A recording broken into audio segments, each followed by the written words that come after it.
Since Repair Clinic encourages you to perform this repair safely, a warning icon will appear when you should use caution. Before you replace the washer-timer dial on your washer-dryer combo, be sure to unplug the power cord or shut off the power supply.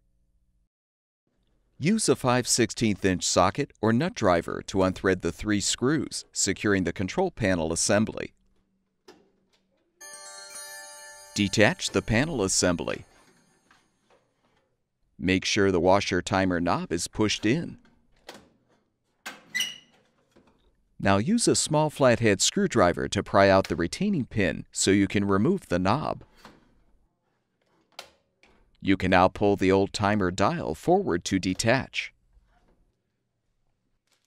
Install the new timer dial by aligning it on the shaft until it is flush against the control panel.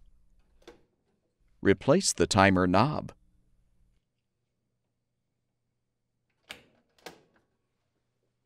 Push the retaining pin in to secure. Reinstall the control panel assembly.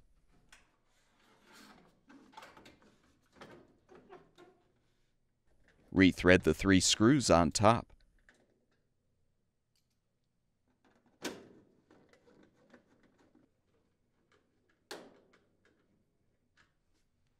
Plug the power cord back in or restore the power supply, and your washer-dryer combo should be ready for use.